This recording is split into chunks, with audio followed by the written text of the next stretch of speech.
Alors ce qui est intéressant, c'est que Al-Andalus apparaît très tôt comme une péninsule savante, comme une île arabe entre islam et chrétienté, entre islam berbère et chrétienté, je dirais barbare, de façon un peu ironique.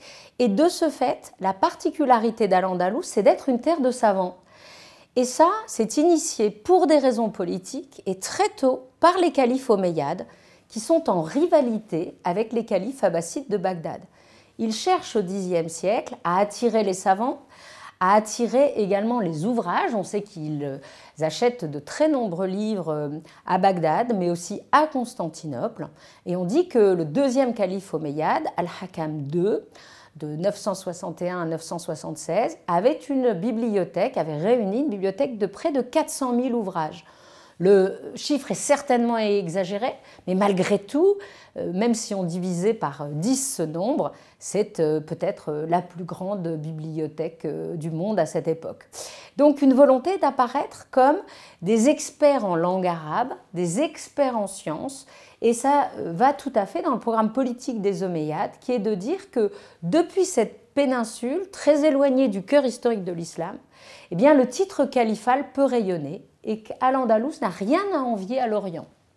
On sait aussi que les poètes d'Al-Andalus, au XIe siècle, ont été peut-être à l'origine des plus beaux poèmes du XIe siècle et que même dans les anthologies composées en Orient, on recopie les poètes andalous du XIe siècle qui sont des références dans la maîtrise de la langue arabe.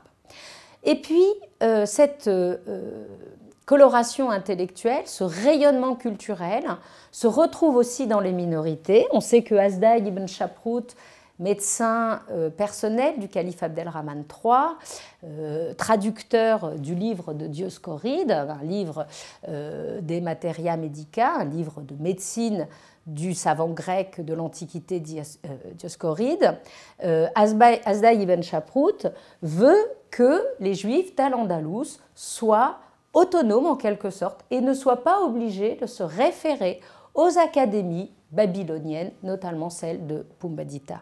Et de ce fait, il est important, là aussi, de voir que pour les minorités, le prestige du califat est aussi une source d'orgueil.